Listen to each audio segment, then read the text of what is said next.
ओम शांति। आज के अव्यक्त महावाक्य पढ़ेंगे 17 मार्च 1982 के। मुरली का टाइटल है संगम युग का विशेष वरदान अमर भव।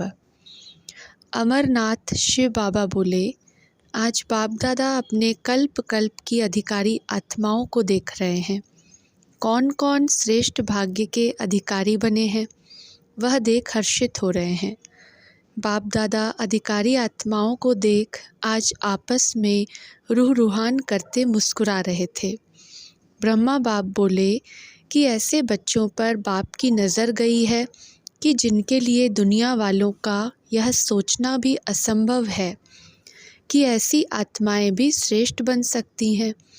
जो दुनिया की नज़रों में अति साधारण आत्माएं हैं, उन्हों को बाप दादा ने अपने नैनों के नूर बना लिया है। बिल्कुल ही ना उम्मीद आत्माओं को विश्व के आगे सर्वश्रेष्ठ आत्माएं बना दिया है।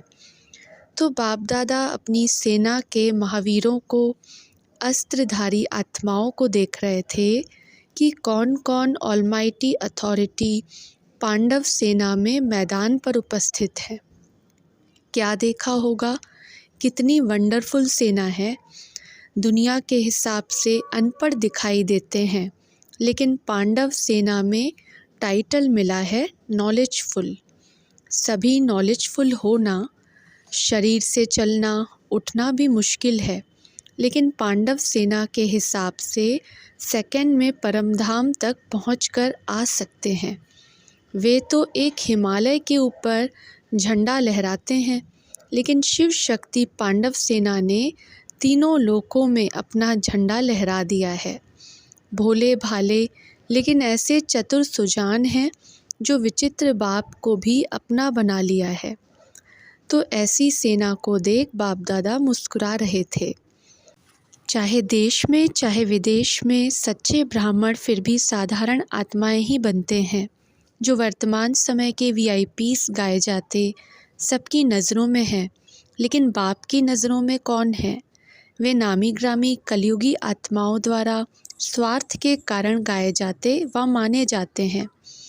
उन्हों की अल्पकाल की कलयुगी जमाने की महिमा है। अभी अभी महिमा है, अभी अभी नहीं है। लेकिन आप संगम युगी पांडव सेना के पांडव और शक्तियों की महिमा सारा कल्प ही कायम रहती है, क्योंकि अविनाशी बाप के मुख द्वारा जो महिमा गाई जाती वह अविनाशी बन जाती है। तो कितना नशा रहना चाहिए।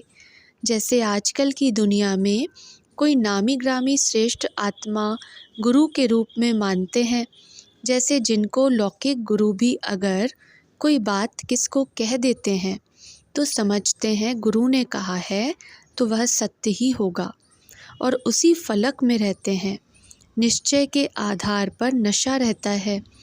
ऐसे ही सोचो, आपकी महिमा कौन करता है? कौन कहता है श्रेष्ठ आत्माएं? तो आप लोगों को कितना नशा होना चाहिए। वरदाता कहो, विधाता कहो, भाग्यदाता कहो, ऐसे बाप द्वारा आप श्रेष्ठ आत्माओं को कितने टाइटल मिले हुए हैं। दुनिया में कितने भी बड़े बड़े टाइटल हों, लेकिन आप श्रेष्ठ आत्माओं के एक टाइटल के आगे वह अनेक टाइटल भी कुछ नहीं है। ऐसी खुशी रहती है। संगम युग का विशेष वरदान कौन सा है? अमर बाप द्वारा अमर भव। संगम युग पर ही अमर भव का वरदान मिलता है। इस वरदान को सदा याद रखते हो। नशा रहता है, खुशी रहती है, याद रहती है, लेकिन अमर भव के वरदानी बने हो। जिस युग की जो विशेषता है उस विशेषता को कार्य में लगाते हो। अगर अभी यह वरदान नहीं लिया तो फिर कभी भी यह वरदान मिल नहीं सकता। इसलिए समय की विशेषता को जानकर सदा यह चेक करो कि अमर भव के वरदानी बने हैं। अमर कहो, निरंतर कहो। इस विशेष शब्द को बार बार अंडरलाइन करो। अमरनाथ बाप के बच्चे अगर अमर भव के वर्षे के अधिकारी नहीं बने तो क्या कहा जाएगा? कहने की ज़रूरत है क्या? इसलिए मधुबन वरदान भूमि में आकर सदा वरदानी भव। अच्छा, ऐसे सदा बाप दादा के नयनों में समाये हुए नूर रत्न सदा वरदाता द्वारा वरदान प्राप्त कर वरदानी मूर्त, श्रेष्ठ भाग्यवान मूर्त, सदा विश्व के आगे चमकते हुए सितारे बन विश्व को रोशन करने वाले ऐसे संगम युगी पांडव शिव शक्ति सेना को बाप दादा का याद, प्यार और नमस्ते। दीदी जी के साथ बाप दादा की बातचीत। चक्रधारी तो हो, चक्रधारी के साथ साथ चक्रवर्ती भी हो गई, डबल चक्र लगाती हो, स्थूल भी और बुद्धि द्वारा भी।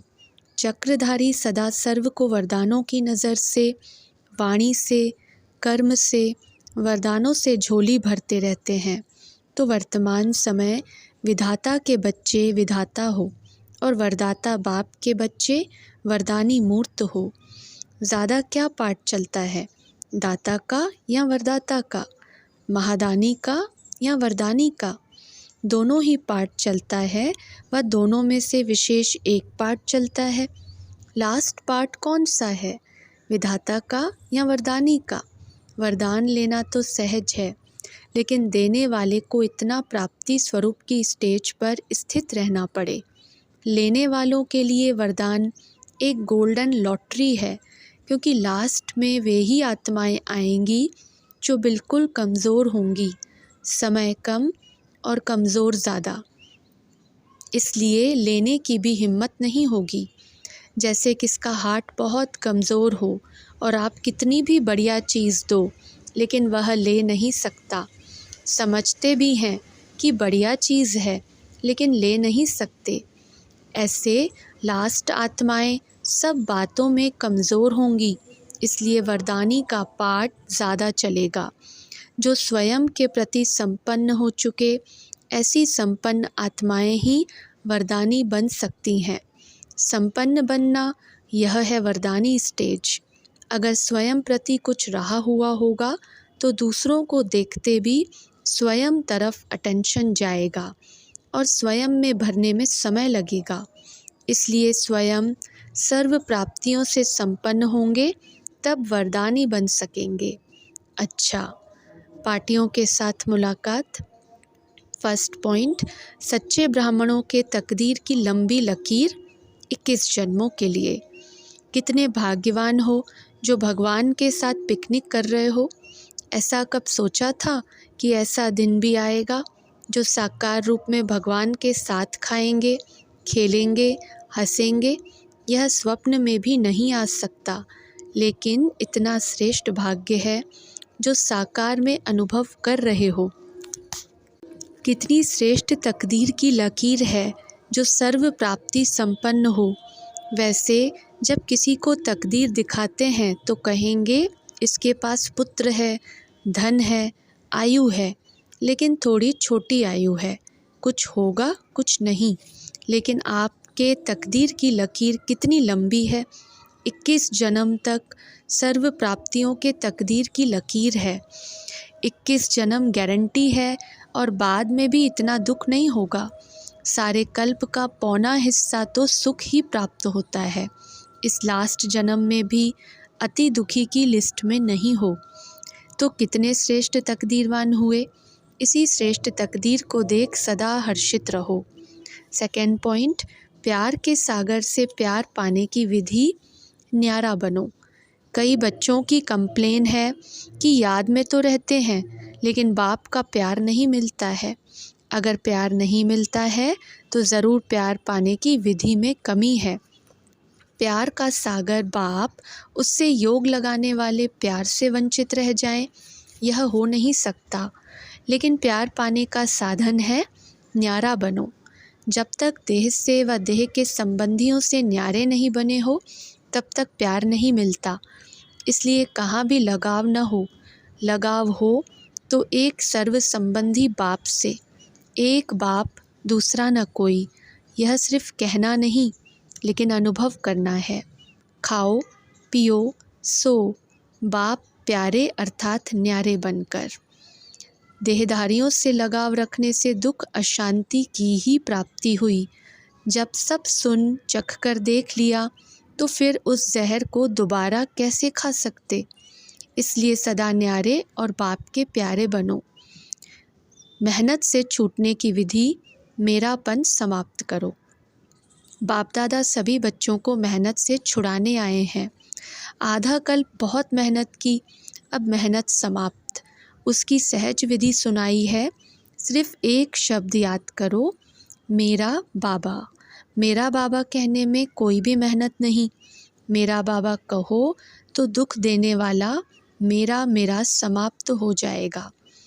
जब अनेक मेरा है तो मुश्किल है, एक मेरा हो गया तो सब सहज हो गया। बाबा बाबा कहते चलो तो भी सतयुग में आ जाएंगे। मेरा पोत्रा, मेरा धोत्रा, मेरा घर, मेरी बहू, अब यह जो मेरे मेरे की लंबी लिस्ट है, इसे समाप्त करो। अनेकों को भुलाकर एक बाप को याद करो तो मेहनत से छूट आराम से खुशी के झूले में झूलते रहेंगे। सदा बाप की याद के आराम में रहो। अच्छा, ओम शांति।